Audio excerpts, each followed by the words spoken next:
Aparentemente está gravando. Todo mundo me ouvindo aí? Mais uma conferência que a gente chegou depois, né? Beleza, perfeito. Então, eu vou começar aqui a apresentação. Pode ser que eu fique meio bobo, assim, com cara de bobo, mais do que o normal, né? Mas é porque eu tenho uma outra tela aqui no celular só para ir vendo. A qualquer momento, pode me interromper se tiver dúvida, comentário, tá bom? Levanta a mão que eu estou conseguindo acompanhar aqui pelo celular. Às vezes eu vou ficar meio perdido aqui na câmera 1, na câmera 2, mas o importante é uma apresentação bem curta, tá? Hoje eu já testei, eu acho que não vamos ter grandes problemas. E é isso, tá? Então vamos lá. Bom, todo mundo vendo aí?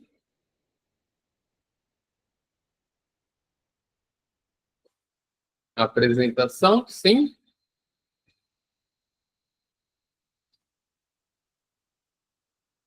Beleza.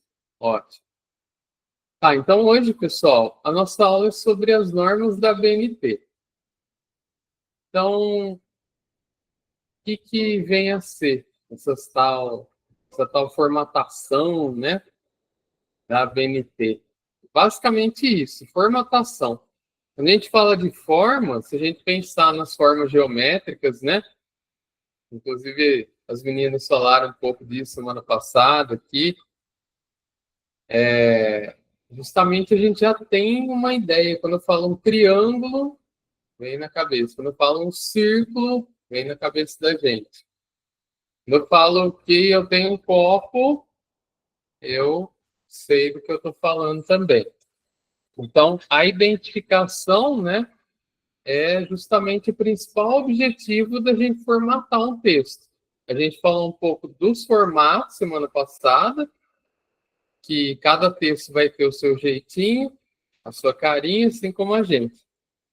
E aí, então, quando a gente formata o texto, todo mundo falando a mesma língua, isso fica mais fácil da gente identificar. Então, quando vocês batem o olho nessa imagem da esquerda aqui, é uma capa. É uma capa de uma aluna minha de TCC, então eu estou focando bastante no TCC, né, que eu acho que é o mais próximo aí de vocês, embora, claro, a gente sempre espera que se desenvolvam, né, trabalhos aí, artigos, apresentações de congresso, né, mas com certeza o TCC vocês vão ter que fazer. Então, aí está a capa da minha aluna 2023 de Engenharia Química. Ela trabalhou com processo de café na Três Corações, que é uma marca bem conhecida, aí, né? Uma indústria bem conhecida. Então, além da identificação fácil, quando eu olho nessa capa, eu bato aí o olho, eu já vejo justamente de onde que veio o trabalho, qual o tipo de trabalho, o nome da aluna, onde foi feito e o ano. Então, esses são os elementos da capa. Lá na unidade 2, vocês vão ter, né, bem esmiuçado isso. Eu não vou ficar me estendendo para que vocês tenham tempo, né, para trazer as dúvidas de vocês e a gente poder fazer uma dinâmica aqui. Então, padrão, né? Então, aí, o trabalho TCC, de mestrado, doutorado, vai seguir mais ou menos esse formato, tudo que a gente vai falar aqui. E a facilidade de você ter um formato, uma normativa, uma coisa que normalize todo mundo, é que você pode ter continuidade nesse trabalho. Então, você pega, por exemplo, o estudo da Bruna aqui, e algum aluno poderia continuar.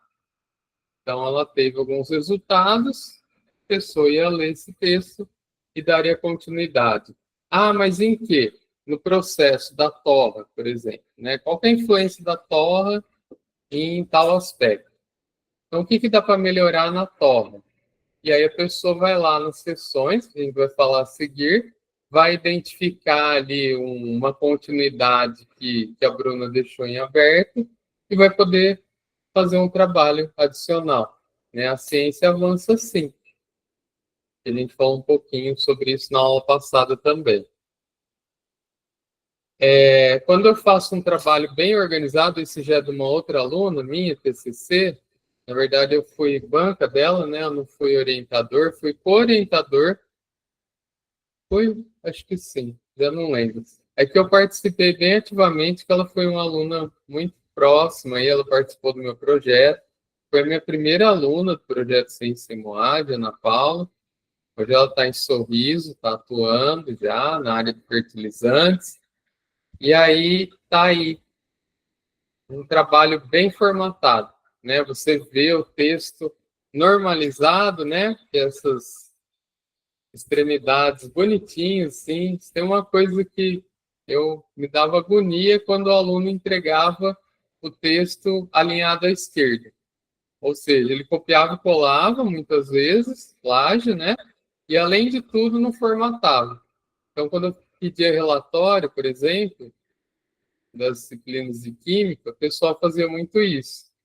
E aí era horrível de ler, né? Então, a organização, ela agrega qualidade ao seu trabalho. Quando você apresenta um texto, assim, seja um pitch, seja uma proposta, seja uma apresentação onde vocês já atuam ou forem atuar no dia de amanhã, dá outra cara. Traz um respeito, né? Um marketing pessoal também. E a organização tem a ver com o progresso da ciência, né? Quando eu leio um trabalho assim bem organizado, dá gosto de ler, eu quero ler mais. E aí eu vou seguir com ele até o final. E aí, daí podem surgir ideias de novo para a continuidade da ciência, tá? Seja qual área for. Quando eu vejo esses gráficos, essas duas imagens são um trabalho da Ana, eu não coloquei a referência aí, um estudo de caso aí para gente, né? Olha esses gráficos, né? Muito bem formatados, apresentáveis, coloridos. Você identifica aí os elementos que ela quis trazer. Na tabela aí a gente tem uma tabela que vai embasar a discussão dela com valores de temperatura de vários autores, várias fontes, né? Então, quando você traz os dados bem claros, bem visíveis, sem medo, tem muitos trabalhos, artigos, teses, TCC, etc. Que a pessoa, você vê que ela está escondendo alguma coisa ali. As coisas não estão bem claras, né? Então, isso você já fica com o pé atrás. Se não está bem apresentado ou que o autor não teve, né, um cuidado aí com as normas, ou que tem alguma coisa errada. Então a gente fica desconfiado. A gente que já tem experiência, né, na área, a gente fica sempre com o pé atrás. Então tem muito isso, né? A qualidade dos dados, né? E sempre pensar, seja o que vocês forem fazer, quando for organizar, por exemplo, essa parte dos dados, né? Por que eu estou colocando esse dado? Tinha um professor meu que ele falava uma coisa que eu nunca esqueci. Às vezes a pessoa quer colocar um dado a mais. Mas por que você colocou esse dado? Então, você vai ser avaliado. Se você está enviando um artigo para a revista, vai ter os refs, né? As pessoas que vão avaliar seu trabalho. E aí, a pessoa vai pegar naquele ponto ali. Esse dado aqui, né, tá meio solto aqui. Então, também, quantidade não é igual a qualidade. Você precisa ter qualidade nos seus dados. Saber condensar, né, para não ficar, por exemplo, essas duas figuras aqui, ela faz uma comparação do Fornos, né, era um trabalho de fenômenos de transportes, da parte térmica.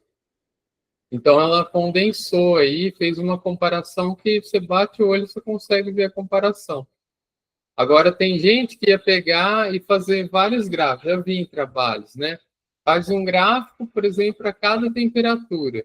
Aí fica ruim de comparar, porque se pensa no A4, vai caber, às vezes, um número limitado de figuras ali, e você não vai conseguir visualizar. Aí você tem que ficar indo e voltando, indo e voltando. E aí você perde, né? Você perde a noção. Então, saber, né, apresentar as coisas é muito importante. Eu já vi alguns trabalhos de computação, de código, por exemplo, a gente, claro, quer saber o código e tudo mais, mas tem formas, né, de se apresentar isso mais claras. Pode falar, Renan. Professor, eu estava vendo o senhor falando dessa questão da letra, e na BNT, na verdade, ele, nas normativas, ele não tem especificamente a questão da letra ser Arial ou Times Roman, né? Tem a questão específica do tamanho 12, que é a fonte, para o geral, e se eu for fazer alguns outros levantamentos, fazer com o tamanho 10. Mas então, assim, porque até outro dia o professor, se agora o nome do professor, nós tínhamos alguns relatórios que a gente tinha que fazer dentro das normas da BNT. Porém, ele só colocou a fonte, 12, e ele não colocou nem o Arial e nem Times Roman. E tem uma das questões que está lá dentro do AVA, que especificamente diz que é Times Roman e é Arial, e não tem essa especificação na BNT. Uhum. É uma das questões da nossa disciplina ou... Eu estou falando da disciplina do senhor, que era uma Ah, da das minha, questões uma das das questões, avaliativas. Ah, dos avaliativos. Isso, lá está específico, 12, 10 e Times Eu Roman pedi ou para Arial. Então, essa colocar. normativa, da Uhum, questão do número da fonte, sim, as duas fontes, 10 e 12. Porém, a questão das duas, tipo de letra, não é específico na, na normativa. uhum. Eu acho que a questão eu fiz com base lá no material, né? Quem desenvolveu o material, conteudista, professor conteudista, se não me engano, foi o professor Tiago. E aí eu deixei essa questão para vocês poderem consultá-la. Eu vou falar um pouquinho já já, mas realmente não tem especificidade, né?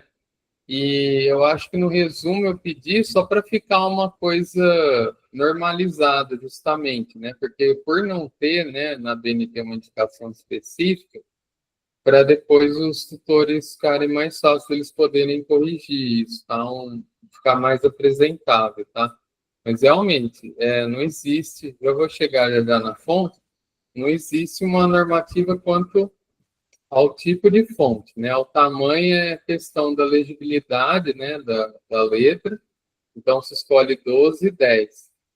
E parágrafos também, isso acaba sendo normalizado na comunidade, assim, mas na ABNT especificamente não tem uma indicação, né?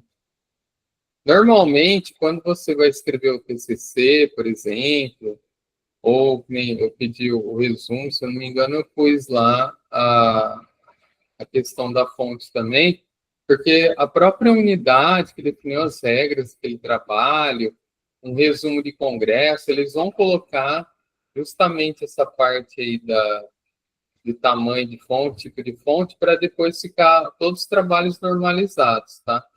Mas não existe dentro da norma uma coisa específica em relação ao tipo de fonte. As referências, né?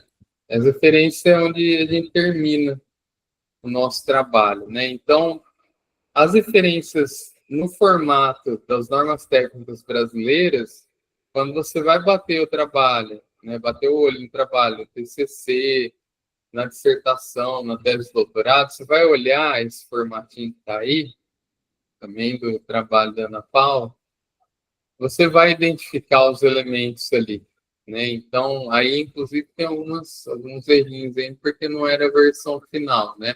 Normalmente o título a gente destaca, né? E, de novo, quando você vai enviar esse trabalho para a própria biblioteca vai dar, às vezes, algum detalhezinho, assim, que não seja específico na norma, né? Para justamente normalizar dentro daquela unidade, né? Pelo menos os elementos. E o trabalho, quando ele é bem escrito, é um investimento que a gente sabe que dá um trabalhão. A gente tem ciência, a gente passou por isso também, né? ter que formatar tudo. E aí tem as ferramentas, né? Lá na unidade eu sei um pouco sobre o Mendeley, que é uma das ferramentas. Eu não consegui instalar o plugin dele aqui, porque eu utilizava o EndNote, e eles são meio concorrentes. Então, dá BO. Não, ele não deixa instalar as duas coisas, mas eu acredito sim do que eu olhei, tá bem explicadinho ali, se precisarem usar. Tem muitos tutoriais na internet que estão sempre sendo atualizados. Para quem nunca usou uma ferramenta de organização de diferenças, hoje eu creio que justamente quando eu estava terminando o doutorado, já começou a surgir o Mendeley bem forte, e acho que hoje é uma das mais eficientes que a gente tem. Professor, Então, professor, vocês vão. boa Oi, noite, boa tudo bem? noite. O Haroldo. Bem, Professor, Haroldo. isso no Brasil é muito confuso, porque eu dou parecer para alguma revista, a revista mesmo, a UEM, Universidade Estadual de Maringá, ela usa da APA. Então, é relativo. Eu estudei lá em Lavras. Lavras exige que o trabalho, qualquer trabalho, seja impresso em frente e verso. Em vez daquele recuo na direita, 4 centímetros. Na última que eu fiz aqui do Paraná, eles estão usando a norma da BNT de 2013, já temos uma versão de 2023. Então, é muito confuso falar assim de normas de uma maneira geral no Brasil. Por isso que quando alguém pede para me corrigir, eu vou em busca da revista que ele vai publicar, de qual instituição que ele está. A Isso. USP também tem uma totalmente diferente. A USP ela exige que seja Arial, que seja simples. Então, pelas normas brasileiras, você pode usar Time ou Arial, mas lá eles exigem que seja Arial na USP. Então, ele foge da regra, ele está impondo um modelo que é próprio do local. Próprio local, exatamente. Tem pequenas variações, sim, né? Então, por isso que a gente tem que se atentar à norma da onde a gente está ou para onde a gente está submetendo, né? E se ater àquilo. Eu acho que lá fora não é muito diferente também, tá? Professor, pode ser, porque veja só, a maioria da revista agora, esse quálise da CAPES praticamente não vai existir, é por fator de impacto. Então, se tu manda qualquer revista aí, umas melhores que eu já vi, elas estão seguindo da APA. Tem revista que não aceita mais nem em português e fala que se aceitar, você tem que traduzir um tradutor indicado pela revista. Então é confuso. Eu sou favorável à APA. Por quê? Porque é uma coisa global, a nível mundial, entendeu? É diferente. Aí a BNT ninguém segue, aí cada instituição segue uma norma. Então, para que ter uma norma que o próprio Brasil não segue ela? Sem dúvida, né? Eu concordo. Realmente tem essas variações de lugar para lugar, né? Eu, por exemplo, estudei em duas instituições diferentes na minha carreira acadêmica, eu senti diferença da Unesp para a USP, né? E a USP, quando eu estava fazendo a pós, era cheio de trololó. Você tinha que imprimir na capa dura a versão que não era final e ficava, sei lá, 6 volumes de capa dura que você acabava jogando para o lixo ou para reciclagem. E depois a versão final, você tinha que entregar só uma para a biblioteca e acho que uma para ficar lá no departamento. E aí, tipo, você já tinha gasto uma nota, né, para Sim. imprimir e depois você acabava ficando. Eu mesmo, eu acho que, se eu não É, me engano, eu fiz uma versão final para mim, mas eu não tenho certeza não se eu fiz porque eu tinha o texto, né? Em é, PDF, na época eu não podia gastar muito, porque eu era estudante, né? Então, você falou da Unesp, eu também estudei na Unesp de Dracena. A Unesp, por exemplo, ela usa o Tessário, que é o Tessário, é uma biblioteca, então eles só aceitam a palavra-chave lá na Unesp de Dracena que tenha dentro da Unesp. Ele não aceita, eu coloquei uma lá, ele me pediu para tirar, o próprio bibliotecário me mandou um link lá do Tessário, então aí você clica lá e você busca as palavras-chave dentro da Unesp, e não a que você acha pertinente ali, o teu orientador. Pelo menos comigo foi assim. o Fábio está comentando aqui também, realmente é complicado, né? Sim. E, na verdade, a ABNT ela é mais usada nesse nível, assim, acadêmico, né? Tanto da graduação quanto da pós. Depois, quando a gente vai para as revistas, aí cada revista vai ter o seu formato. E outra Porque coisa, tem alguma coisa, assim, que é parecida, por exemplo, você pega o Elsevier, né? Que é uma das grandes editoras aí, muitas revistas vão ter o formato de referência parecido. e outra coisa Mas não é sempre também, não. que eu achei um absurdo, na última que eu fiz lá na Unioeste do Paraná, me deram umas teses, uma dissertação para ler, eu fui ver. Ela colocou no rodapé as normas de publicação da revista, então ela já mandou, ela não usou nem as normas da instituição, e foi aprovada. Por quê? A banca foi montada, o orientador dela manda, entendeu? Tem muito isso. Tem, Aí eu achei tem isso estranho, também. porque eu nunca vi tese com nota de rodapé falando que usou as normas já de revista, porque você não está publicando um artigo ali, você está entregando uma dissertação, uma tese. Então, essas contradições que há no Brasil Sim. é absurdo.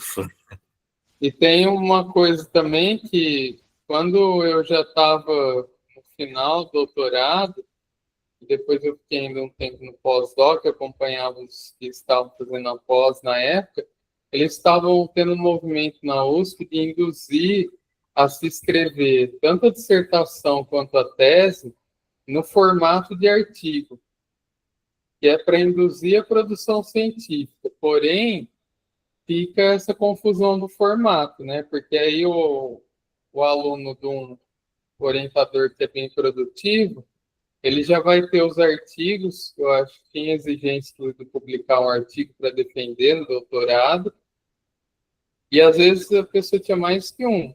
Né? No meu caso mesmo, a gente acabou produzindo mais que um. Só Outra que na coisa, minha época não era nesse formato. outra coisa que eu Aí acho. o que o pessoal fazia era juntar esses artigos e entregar como tese, sabe? E aí fica muito ruim, assim, para um texto, né, legível como que é, né? Outra coisa que eu acho um absurdo no Brasil é questionar quando você coloca referências antigas. Mas indo para a da ciência agrária, Malavolta é uma referência na área da ciência agrária. Como você não citar clássico, na hora que você for. Até eu conheço ele. Pronto. Como é que você não vai citar Malavolta? Malavolta eu acho que tem dado de ser meu avô. A mesma coisa, se você partir para a área de administração, como você não citar Karl Marx, Weber? Então, o Brasil tem muito isso, literaturas antigas, mas, pô, são clássicos que se baseiam em evidências novas. E a revista lá fora aceita, não tem essa restrição que o Brasil tem. É, tem. E a gente já começa, às vezes, escrevendo um projeto em cima de uma revisão que normalmente vai se basear num gap de 10 anos para trás, quando muito, né? Se não for 5 anos da data de publicação. Então, isso é uma coisa bem complicada. Eu tive um problema com isso, que uma das fases cristalinas do Nióbio no meu trabalho de doutorado era um artigo, o único que a gente achou uma fase cristalina parecida era um artigo da década de 70. E aí todo mundo caiu matando, né?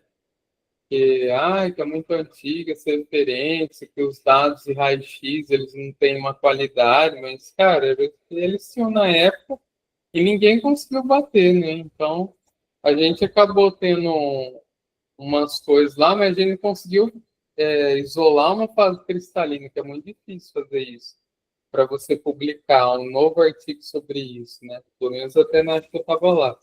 Então, é complicado. Realmente, essas nuances aí acabam indo para um ponto que vai contra o que se espera, né? De uma formatação, tudo que eu estou falando aqui, qualidade, responsabilidade, né? E acaba tendo seus nuances que vão para uma vertente política, como a gente falou bastante, né, na última aula. Infelizmente, a universidade ela está a PEC da blindagem. A universidade ela tá se politizando muito aí, os colegas, por exemplo, quando eu falo isso, eles me criticam. Ai, tudo é política, Não. políticas de educação, e não sei o que, cara, mas não é. Não era para ser. Eu sei Universidade que eu não é isso, na própria definição, não é para ser isso. Eu sofro, professor. Eu fiz uma pós aí na Federal de Mato Grosso. O template dela era a letra preta e azul. Eu fui pelo padrão preto. A orientadora não pediu correção, mas me mandou voltar para o template azul e preto. Então, estava aquele colorido lá. Tinha o título principal em azul, em preto, e os demais eram em azul. Aí você vê, ó, como não foi para publicação, uma exigência da universidade. Eu tive que acatar. É, tem que acatar mesmo, infelizmente.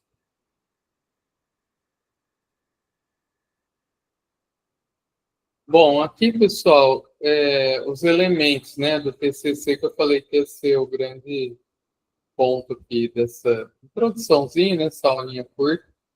Então, esses elementos estão lá no material da unidade 2, tá? Então, capa, a lombada já é opcional. Lá na USP, por exemplo, tinha essa questão lombada, que era um formato, né, de capa dura. Aqui os elementos pré-textuais são muitos, alguns são opcionais, outros são obrigatórios, isso seguindo a norma. Aí entra exatamente o que a gente está falando aqui. Cada instituição vai ter as suas particularidades. Tem uns que não vão definir nada específico, aí fica um pouco bagunçado, né? Mas a gente está falando da norma em si, né? Os elementos textuais, então, introdução, desenvolvimento e conclusão. Dentro disso, a gente pode ter resultados e discussão, ou resultados em uma sessão e discussão em outra, e, de novo, particularidades. Agora, o ponto, né, que a Renata estava perguntando, por exemplo. A gente fala, né, dessa questão no material porque é uma coisa que se tornou meio convencional, né? Então, a fonte Arial e a Times, elas têm um formato que é um pouco mais frio, né? Um formato divertido, como Comic Sans, né? Ou Impact, que é muito pesado, né? Então, a gente prefere essas fontes. O tamanho 12 e 10 para legenda, né? São devido à legibilidade, e olhe lá, alguns, como eu, que já uso óculos bifocal, ainda vão ter dificuldade de enxergar, às vezes, algum texto. E as margens são a margem que fica quadradinho, né? Deixa o texto bem centralizado, então, superior 3, esquerda 3, inferior 2, direita 2. E aí, no próprio Word, você consegue configurar em outros setores de texto. Eu não conheço, né? Mas com certeza deve ter as configurações lá de margem. No LaTeX, por exemplo, eu conheço algumas pessoas que trabalhavam, né? Você faz a programação lá da margem também. Então, tá aí só para, né, ficar uma coisa para vocês, um guia, né? Os elementos pós-textuais, referências e outros que são opcionais. As referências vão ter as normas específicas da BNT, né? Também está bem destrinchado lá na unidade 2, não vou me estender mais aqui. E é isso, né? E aí ter olho clínico e fazer aos poucos. Uma coisa, falando de técnica, né? Na última aula perguntaram sobre técnica, sim. É ler com uma certa distância. Então, dá tempo para vocês preparar, né? Quando for a época do TCC, já incluam um tempo bom para vocês poderem escrever com calma. Muitas vezes não vai ser possível, fica uma correria, né? Mas o ideal é que vocês tenham tempo para escrever com calma, revisar muitas vezes. E as referências são detalhezinhos muito específicos, né? Página, então P, ponto, número da página certinho, editora, ano, o título, os autores, quando é mais de 3, você pode usar et al. Tem algumas normas, de novo, específicas que não vão deixar, que é que escreve todos os autores, mas a BNT tem essa indicação, tanto é que o meu próprio livrinho lá, ele tem, somos eu e mais 3 alunos. Então, não tem. A ficha catalográfica dele está escrito autores.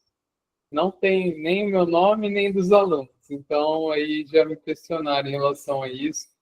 para uma próxima edição eu colocar na capa, na lombada, mas é que acabou sendo feito meio às pressas, né? E por conta das normas, né? Justamente mais de 3 eles colocam etial, colocaria o certo o primeiro autor e etial. Mas, né, tem essas particularidades. E não existe seção mais importante, o trabalho é um só. Então, as referências, eu vejo que muitos alunos, né, de TCC que eu já fui banca, eles deixam para a última hora. E aí você bate o olho e você vê que está mal formatado, né?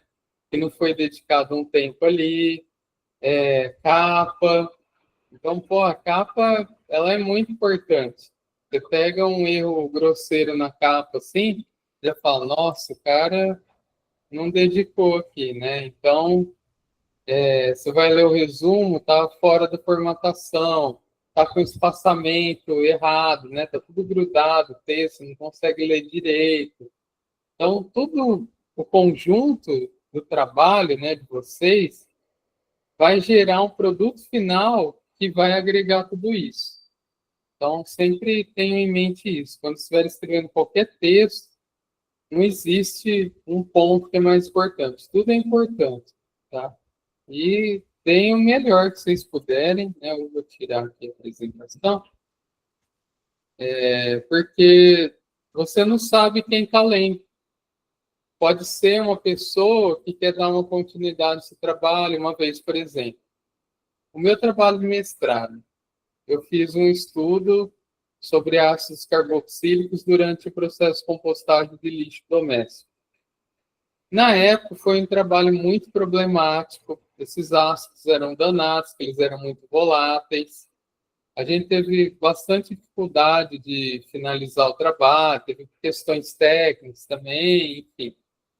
Mas um dia, eu já tinha terminado o mestrado, eu recebi não lembro se foi um telefonema, que meu orientador passou, o telefone, ou se foi um e-mail. Eu estudava em Araraquara, na Unesp, né, na minha cidade natal. E aí o pessoal de Rio Claro, de uma empresa de insumos, de coisas agrárias, me chamou para dar uma consultoria. Eles queriam analisar aqueles ácidos com o método que eu utilizei, que era a cromatografia, e eles me chamaram. Então, era um dos únicos trabalhos que tinha estudado os ácidos carboxílicos. A gente mesmo teve bastante dificuldade em encontrar referências bibliográficas na época. E aí o pessoal chamou.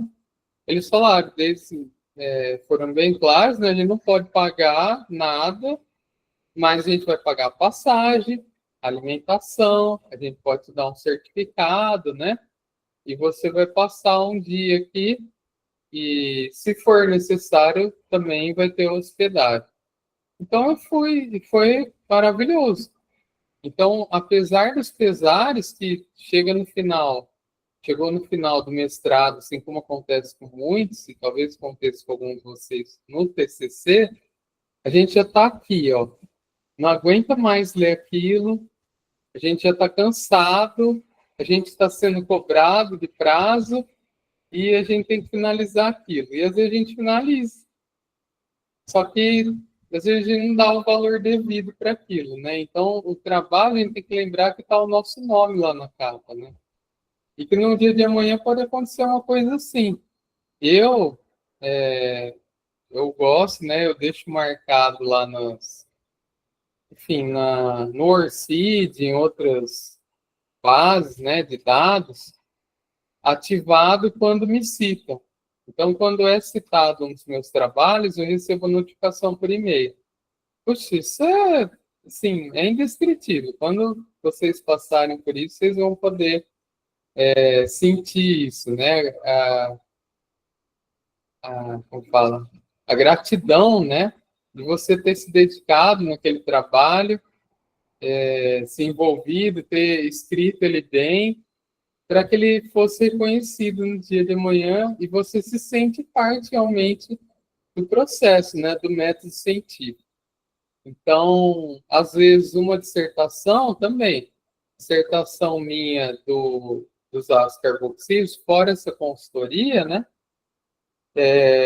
Pessoas me escreveram, pedir para se poderia citar, e na verdade isso não é comum, tá?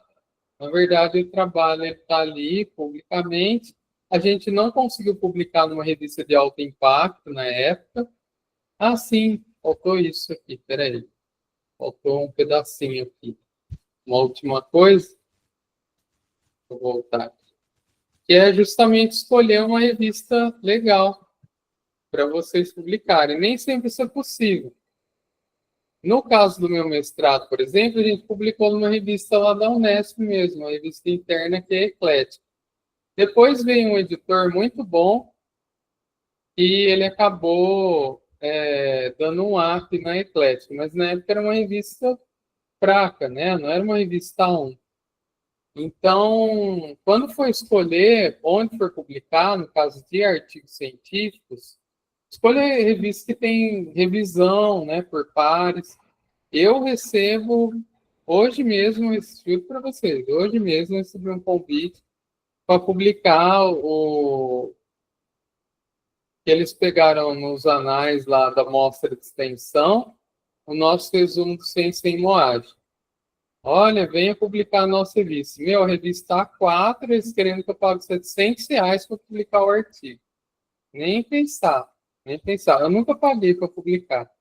Nunca paguei. Eu publiquei em revistas de impacto muito maior. Né? Então, não tem essa necessidade, tá? Acreditem, valorizem o trabalho de vocês. Mas veja a estrutura editorial, porque as revistas, muitos querem ganhar dinheiro em cima. Então, aqui alguns nomes, né, grandes, né, de revistas, tanto nacionais quanto internacionais, mas você tem que ver quem vai ler o seu trabalho, para quem que eu quero falar.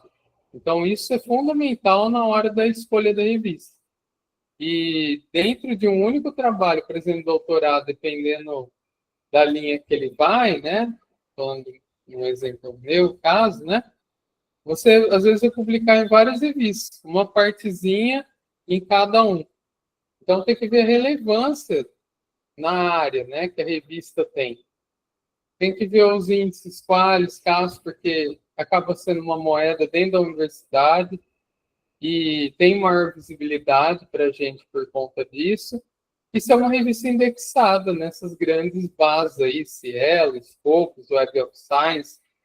Porque senão fica aí, você paga, né, como eu acabei de citar o exemplo, sei lá, R$700, tem umas que cobram até mais, para você não estar sendo lido e não dar continuidade no processo. Então, acho que essa conscientização eu procurei trazer um pouco na aula passada e eu reforço hoje, né? Então, não se deixe, né, vender.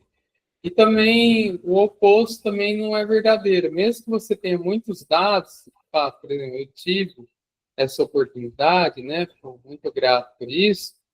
Não fica picando muito, e também tem gente que pica para ter uma produção alta, acaba picando em muitos pedacinhos e aí fica sem qualidade, né? Quantidade não é qualidade, mas faça com que aquilo que você está apresentando tenha qualidade. Eu acho que essa que é a mensagem, sobretudo aí das normas que o Haroldo, né, trouxe aí uma discussão interessante. Sobretudo é a gente saber e valorizar o nosso trabalho. Mas o senhor falou duas coisas agora, professor, que eu estou vivenciando ela. Eu vou defender minha tese no dia 30. A maioria dos dados, eu não tenho fundamentação teórica. Ela foi mais descritiva do que dissertativa. E com certeza a banca vai pegar no meu pé em cima disso. Porque não tem dados. Eu pesquiso uma planta que ela é nativa do México. E o desenvolvimento dela no Paraná foi superior ao que a literatura fala. Porque o solo do Paraná é rico em matéria orgânica e fósforo. Tudo que a planta precisa para crescer. Fósforo é crescimento. Outra coisa, eu já publiquei pago, mas assim, a maioria, eu fui ver agora, nesse último Qualis, caiu para C. Só que tem uma que está também me cobrando aí para me publicar. Ela está cobrando 680, mas eu fui ver ela sim, como é uma revista a nível internacional, ela não do Brasil, ela é da República, uma coisa assim, acho que é espanhola. Ela sim, está com Qualis A2 e está cobrando 680 e está confirmado. Eu fui ver no Qualis, consta lá na Sucupira. Ela realmente tem Qualis de verdade, não é só falar não. E está cobrando 680. E eu preciso publicar, porque para concurso exige publicação e pontuação, né? Sim. Mandei uma, tem isso também, né? a da UEM lá, ela aceita, de graça. Ela está com Qualis, eu acho que é A1 e A2. Mas ela já deixa claro lá na primeira página que é 2 anos para poder publicar, porque a demanda é muito grande, é gratuita. Então o pessoal corre para lá, né, na Agronomic. Mas leva esse tempo. Aí tu quer artigo, tinha professor nativa para você publicar, o cara acaba aceitando. Exatamente. Foi o que fez a gente publicar na Eclética na época. A gente não tinha exigência da publicação para que eu defendesse. Mas a gente queria já ter aquilo fechado assim, justamente para eu ter um artigo. Eu estava pleiteando continuar para o doutorado, eu precisava de pelo menos um artigo, né? Na seleção do doutorado. Para defender, não, mas para seleção, sim. Uma coisa às vezes acaba linkando com a outra. E aí. E foi isso que eu vivi minha vida. Isso. Eu tirei em primeiro lugar na Unesp por isso, que em primeiro lugar ganha bolsa, igual político. Quem conhece vice? Ninguém conhece, né? Então só tinha bolsa e eu tinha que ficar, eu precisava. E foi o que aconteceu. Minha vida foi publicar, mas assim, teve frutos, né? Sim. E esse problema do imidiatismo aí que você está falando, né? No caso, por exemplo, do seu trabalho, tem uma planta que ainda não é conhecida e tal. Às vezes as pessoas não colaboram também, né, para publicar isso, porque é novo, aí o grau de exigência às vezes é muito maior, né, porque é uma descoberta, aí você vai ter que provar muito mais, é igual o caso da fase cristalina, que eu estava falando do nióbio. A gente tinha provado por A mais B que era uma fase distinta do que tinha na literatura, embora fosse um pouco próximo esse artigo da década de 70. Só que como o meu nióbio estava disperso numa matriz de sílica, não era só o nióbio, não era o nióbio puro, que a gente chama de monocristal. Então, a gente queria muito publicar aquela fase cristalina. E aí o que a gente fez? A gente usou de artifício assim, para citar no texto e mostrar, falou, essa fase aqui não é aquela lá, pode ir lá ver, tá aqui o artigo, vai lá ver. Cita, né, o artigo. E aí a gente acabou tendo reconhecimento, justamente citações em trabalhos de nióbio, de outras áreas que não tinha nada a ver com a nossa, da luminescência. Eletropromismo, enfim, parte de catalisadores, um monte de coisa. Porque a gente conseguiu que os pessoal citasse nosso trabalho falando, olha, essa fase é diferente mesmo. Então, isso é maravilhoso. Mas quando é uma coisa nova, tem esse grau de exigência, né? Então, é uma luta. Mas continue firme aí, cara. Porque a ciência no Brasil é isso, cara. Ser herói e muitas vezes sem recurso, sem apoio. E nessa cobrança é complicado mesmo. O próprio apoio da minha orientadora, ela não me deixou colocar todos os dados encontrados. Ela falou o seguinte: depois você faz um boletim descritivo, um livro, um manual de instrução. Eu tinha dados científicos que relevantes, servir de referência, ela não quer que eu use.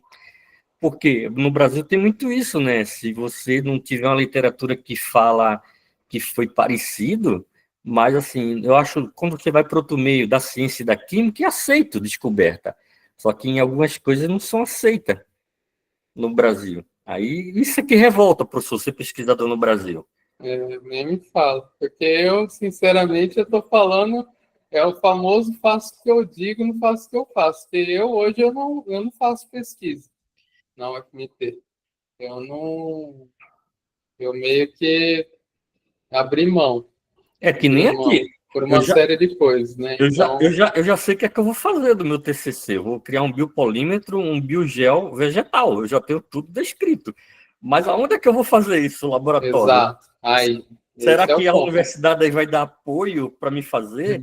Provavelmente não. Olha, o biopolímero eu consigo comprar, é barato. Mas assim, cadê o suporte do laboratório para produzir o gel? Exatamente. Isabela, eu já vou te atender. Eu só vou responder que a Aline fez uma pergunta aqui que é muito relevante, tá? Depois eu atendo você. ela perguntou sobre regras de referência, como devemos referenciar um texto de site. Não, foi sem querer? Ah, tá bom. Não seria problema também, tá? Só seguir na ordem aqui, para respeitar os colegas. A Aline perguntou como devemos referenciar um texto de site que o texto não é colocado autor ou data. Também existe caso em que ou achamos artigos que possam não ter o ano de escrito, creio. O que fazer? Procura outro, tá? Essa é a primeira sugestão que eu dou. Procure uma fonte que tenha as coisas bem descritas. E se for publicar, a revista não aceita site de blog, exatamente. de página de internet, Wikipedia, nem faça isso que não aceita.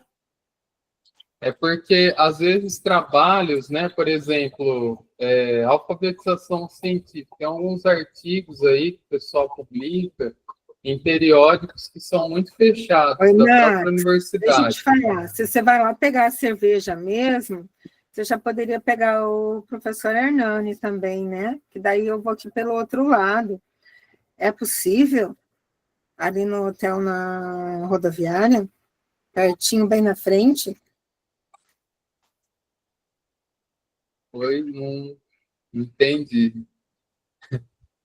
Acho que, Cláudia, você acho que estava com o microfone aberto aí, gemidão do Zap aí. Professor, desculpa, só fui responder. Boa noite. Estava aqui pensando também no meu projeto aí de pesquisa, né? Como é que a gente vai validar, né? Se eu só finalizar aqui, Então, Aline, é isso.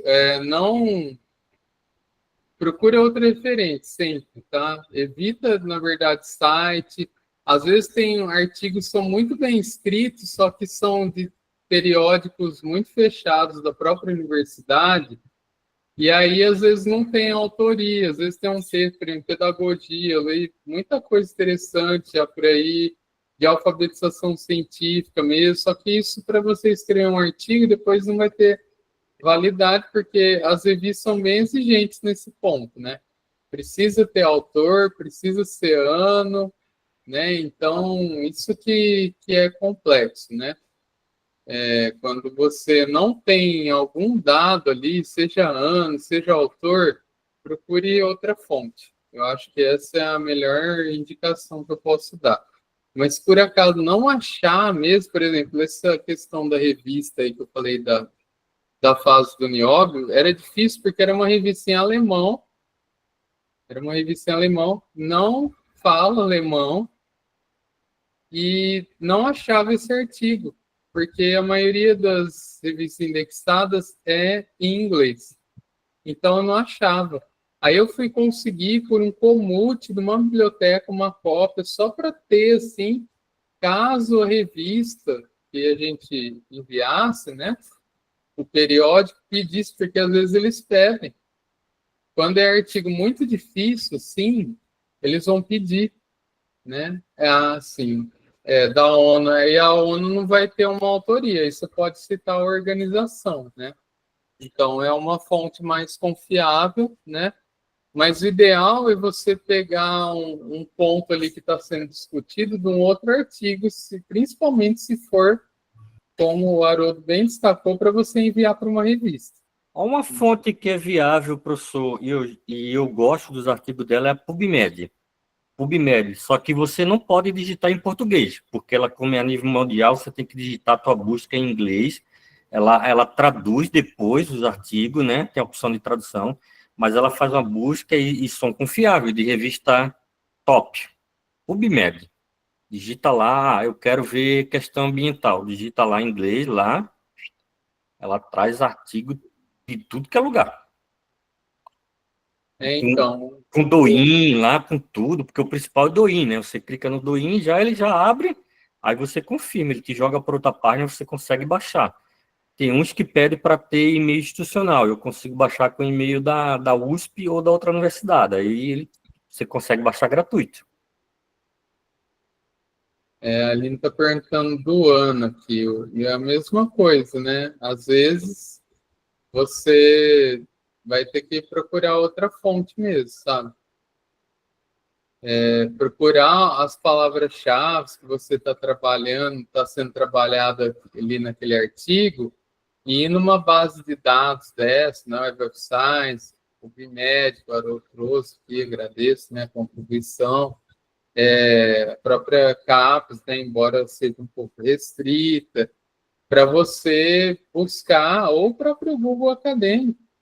Às vezes no Google Acadêmico você dá uma sorte, sim, eu já achei cada coisa ali que, olha, estava apanhando nas outras bases de dados e ele trouxe. Ainda mais agora que já avançou muito por conta da IA, tudo, é muito, muito útil também. Então, evitar, né, sites de organização, né, evitar ao máximo coisas que você não tem todos aqueles dados ali. Principalmente autor, ano e o nome da revista, que seja uma revista mesmo, um periódico científico, né? Para evitar esse tipo de confusão, porque mesmo um TCC, às vezes pega numa banca chata e fica pegando no seu pé, entendeu? Tem gente que vai página por página, e aí, né, é um sofrimento desnecessário. Pensando que no fim de tudo, a gente sempre acaba visando publicação no periódico científico, já é bom começar antes, né? Pensar nesse tipo de coisa. Espero que tenha esclarecido aí. O Joab perguntou sobre tema ou assunto. Sobre o que seria isso, Joab? Eu não entendi sua pergunta.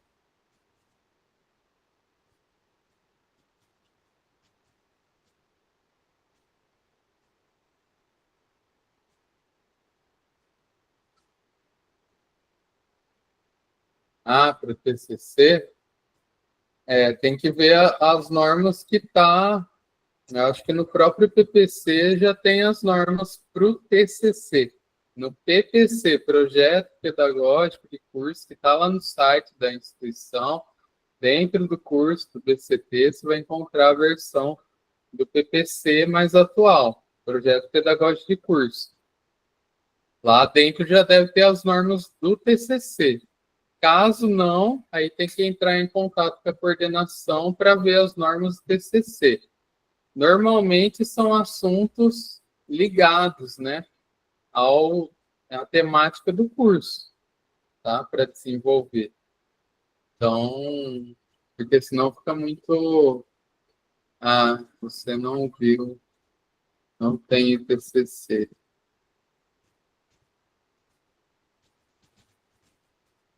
Eu não tenho certeza disso, tá? Mas está dizendo.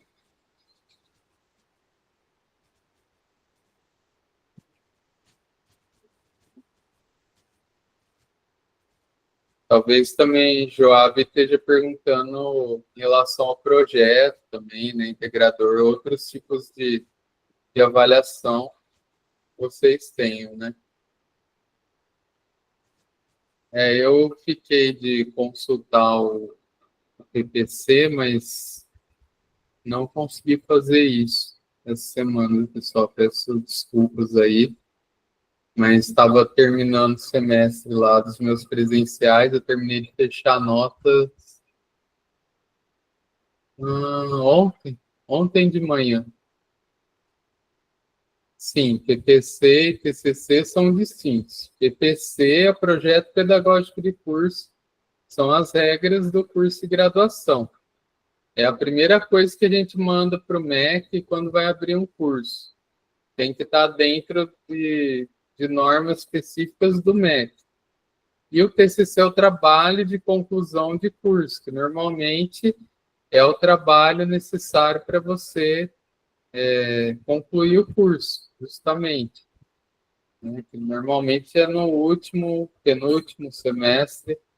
Vocês têm uma disciplina que os oriente também para isso, ou pelo menos o tempo dentro da grade para vocês dedicarem para isso. Eu não sei, vou ver aqui, vamos ver já. Uma dúvida cruel aí. Será que o curso tem o TCC? Até onde eu sabia, tinha, tá? Inclusive, acho que o pessoal falou um pouco sobre isso. Os projetos segradores do TCC. Ah, vamos ver aqui.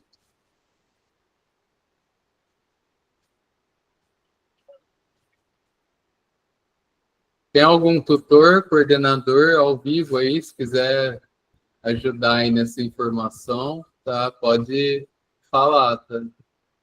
Por favor. Que eu realmente não consegui ver essa informação ainda, tá?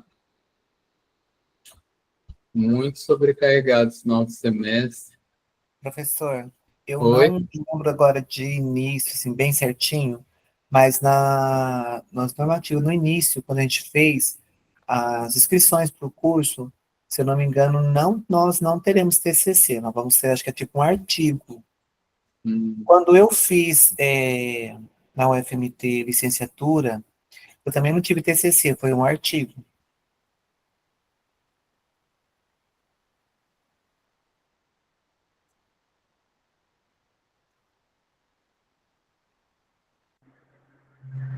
Geralmente, bacharelado pede TCC, viu? Até onde eu sei, isso é regra do MEC, né? Mas. Sim, senhor professor, é regra do MEC. E o nosso curso é ligado a uma faculdade de engenharia. Todas as áreas de exatas que integram engenharia, geralmente pede TCC.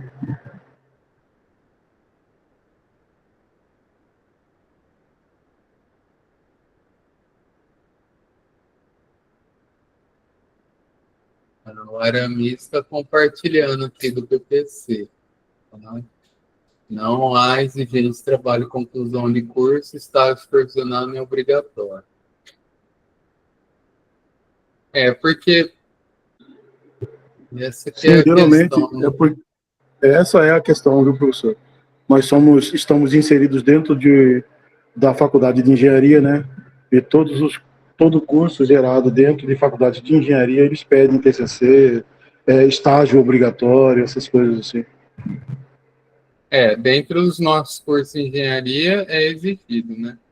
A ideia do BCT, quando ele foi criado, era ser ele conectado para que vocês fizessem um ciclo de disciplinas básicas, questões, e depois pudessem avançar para a engenharia. Mas ao longo do tempo foi tendo adaptações aí, e aí tá.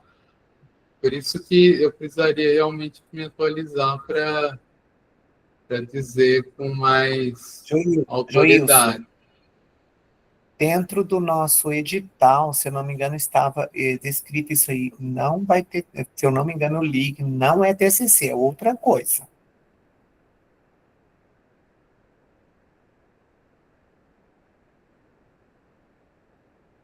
Quem tiver ainda o edital, lá no edital tem.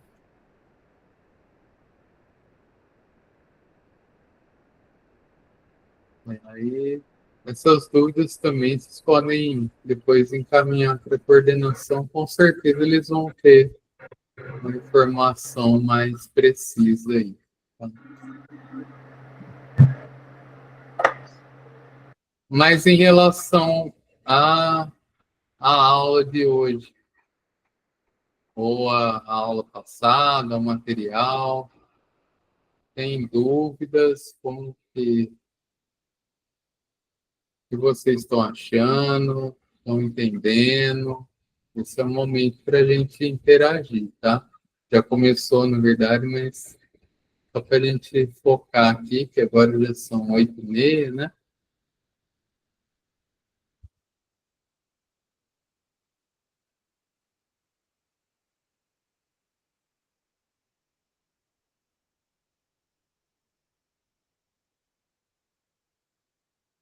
Estou dando uma olhada aqui, enquanto isso, no PPC, tá?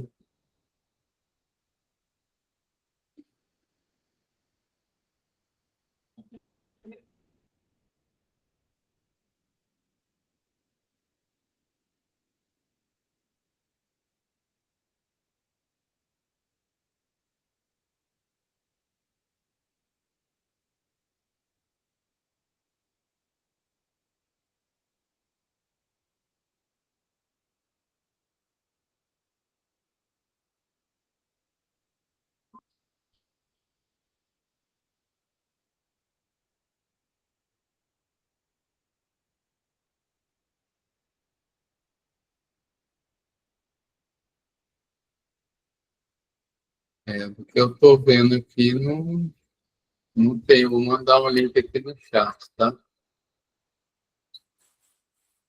Aparecida, por favor.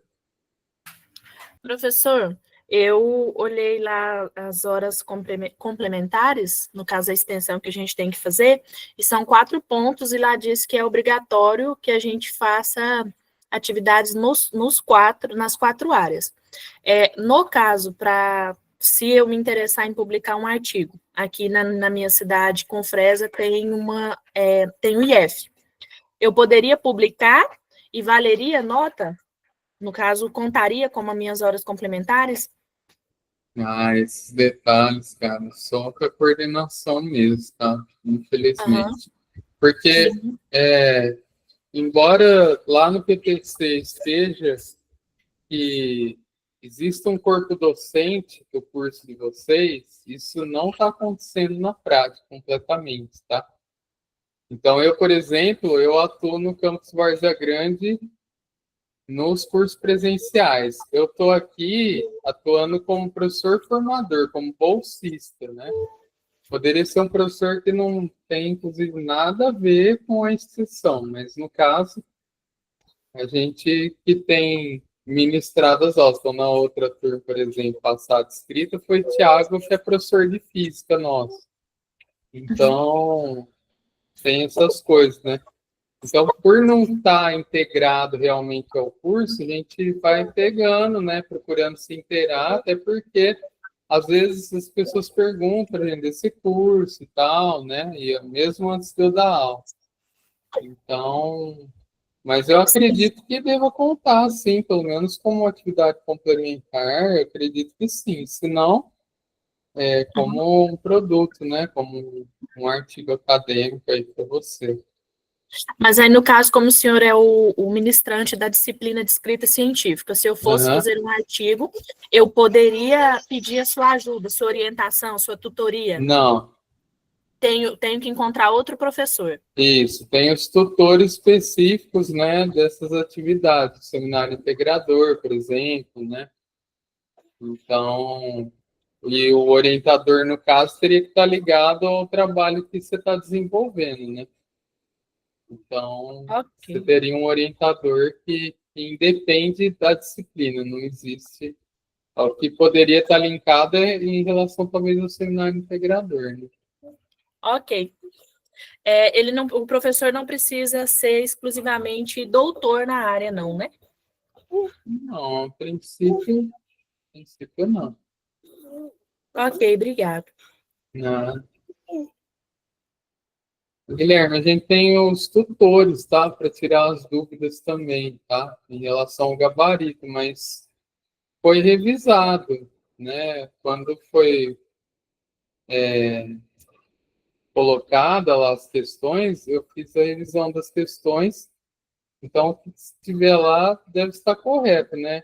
Se você quiser trazer sua dúvida aqui, eu posso também dar uma olhada aqui nas questões e a gente já tira, porque às vezes pode ser dúvida de outro colega também.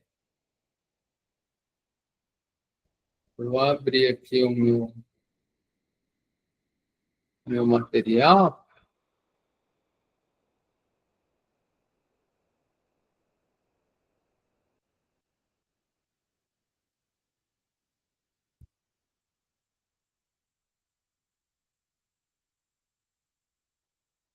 Elementos pré-textuais. Módulo 2. Atividade módulo 2. Tá, eu vou abrir.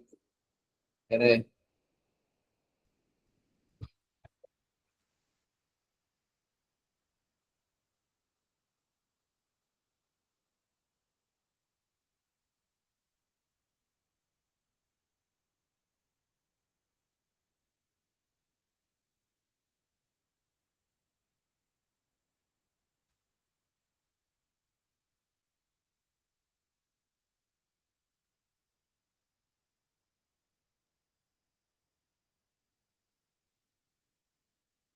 Acho que essa questão aqui, para mim, está como 4. Questão 4.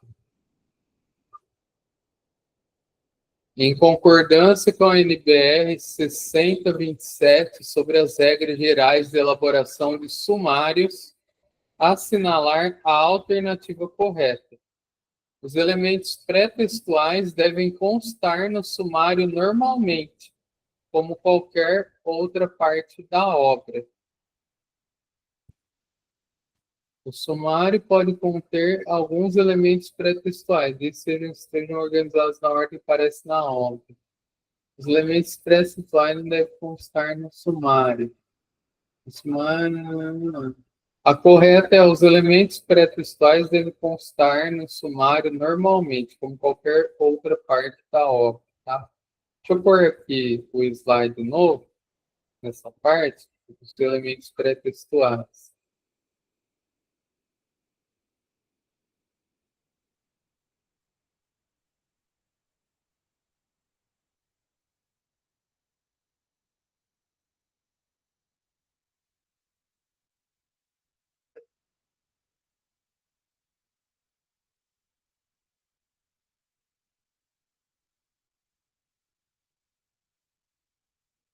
Eu vou dar uma revisada nessa questão aqui, mas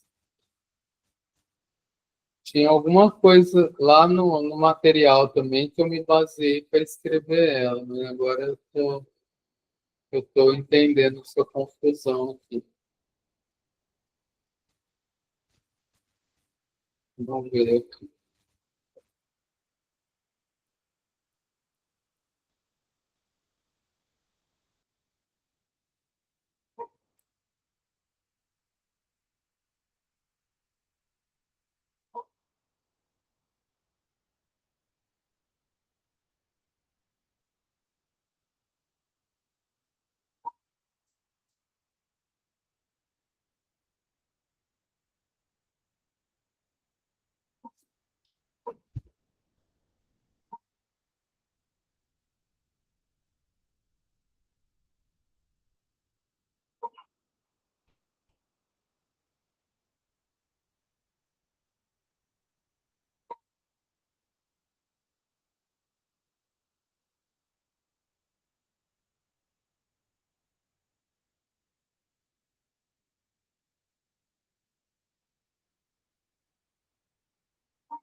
Ah, tá.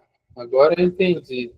Essa alternativa, Guilherme, quer dizer o seguinte: os elementos pré-textuais, o sumário vai ser o resumo. Você gera o sumário no próprio Word, inclusive, né? Você deve saber disso. Se não, saiba, né? Quem não sabe também, você vai pedir para gerar o sumário no final do seu texto. Depois que ele estiver prontinho, você vai criando as seções, né? Você cria seções, introdução, tudo.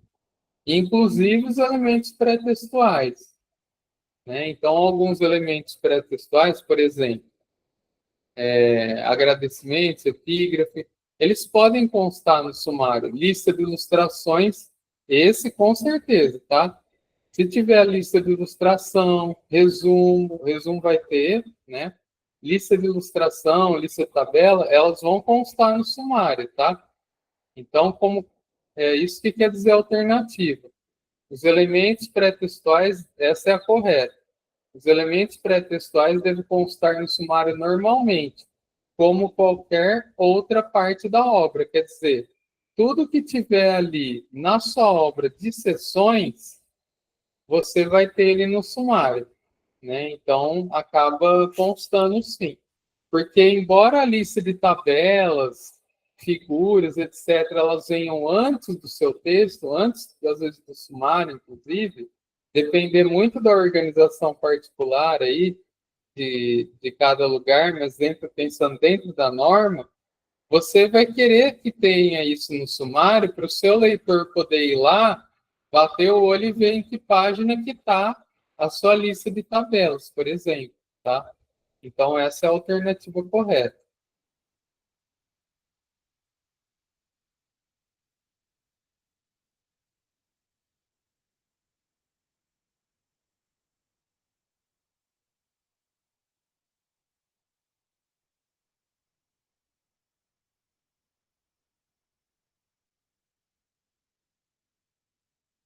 Beleza.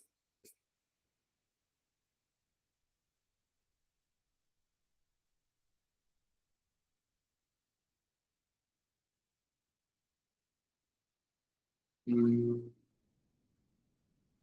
é, pode ser um erro aí, mas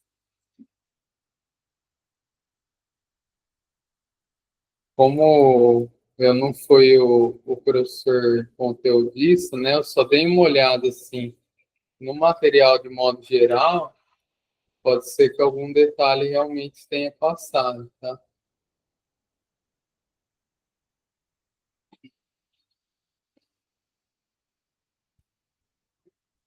Vou procurar aqui.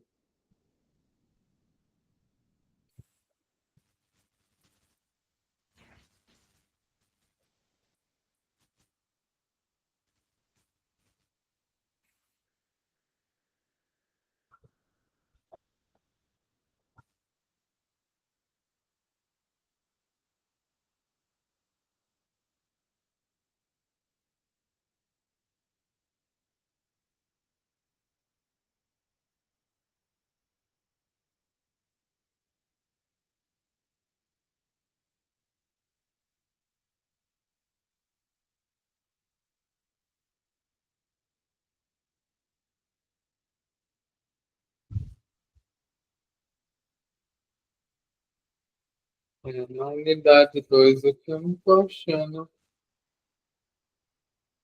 especificamente isso.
Ah, mas fala nos links do Saiba Mais, você disse que tá isso?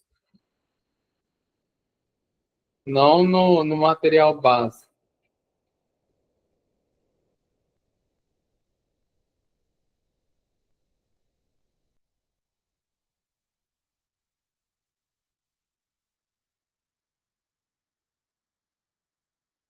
Daí seria de um dos links do Saiba Mais, então, não no material base.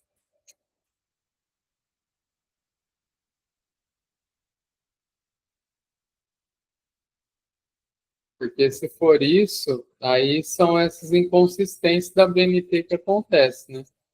No material base, eu estava dando uma olhada aqui, da unidade 2 pelo menos, não tem nada especificando isso.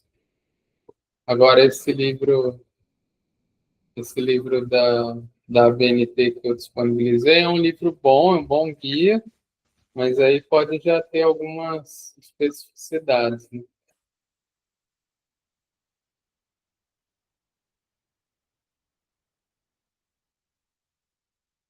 Cláudia, queria falar aquela hora também.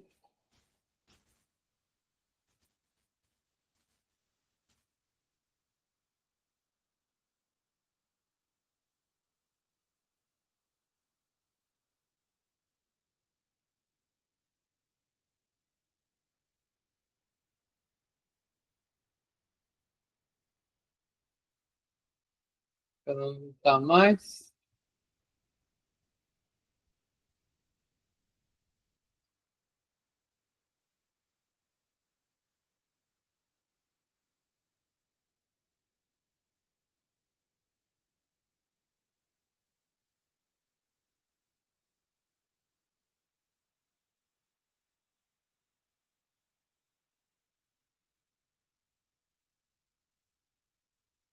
Ah, tá. Então, aí deve ser um dos links aí, né, que eu passei para complementar.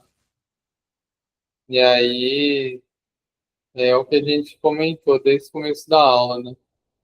Tem coisa, esse livro da BNT, por exemplo, ele, se eu não me engano, é um pessoal do Sul que elaborou.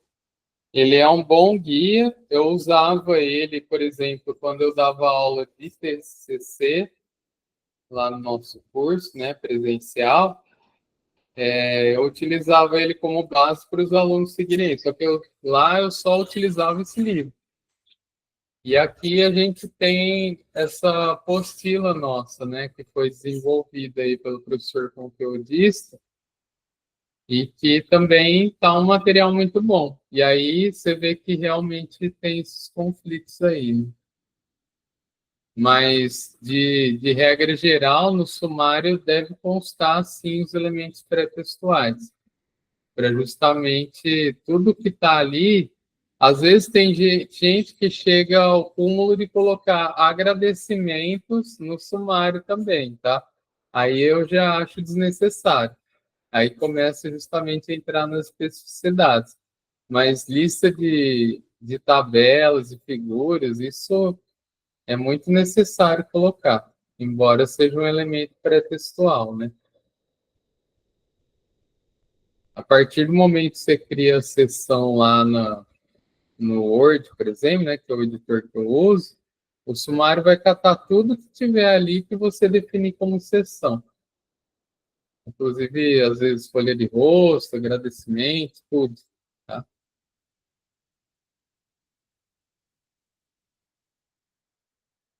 Beleza.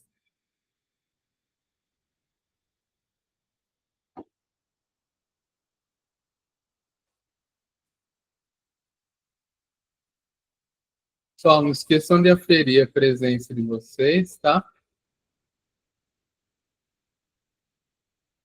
E eu estou aqui agora aguardando as dúvidas, colocações de vocês.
E aí, pessoal, mais alguma dúvida? Podemos encerrar já?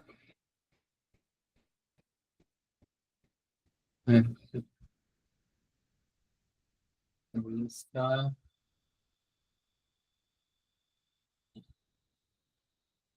Bom, se não tem mais dúvidas, o nosso próximo encontro, semana que vem, né? Dia 25, vai falar sobre a coisa que eu mais amo nesse mundo hoje, que é alfabetização científica e acessibilidade da ciência, tá?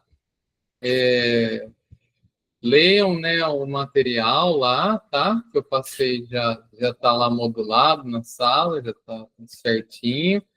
Para quem não conhece o tema ainda, né? Vou deixar aqui no chat, visite a gente lá no Ciência em Moagem, que é um, modéstia à parte, é um grande exemplo de ciência acessível, tá? Vou falar um pouquinho sobre ele na próxima aula.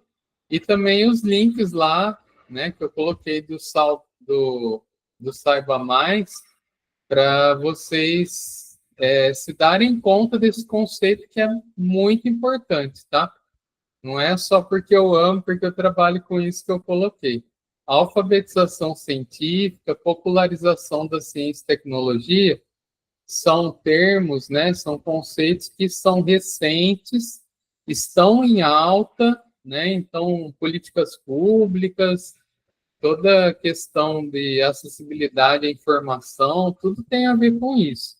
E é um conceito, já adiantando um pouquinho, né, spoiler alert, que lá fora, na gringa, isso surge na década de 80, da década de 70. Eles sempre tiveram a preocupação de popularizar a ciência, de que a ciência fosse acessível à população. E aqui, infelizmente, está chegando agora, né? Esse conceito com mais força, aí, embora tenha trabalhos mais antigos. Então é isso. Eu vou encerrar a gravação já, porque leva um tempinho, né, para ela gerar.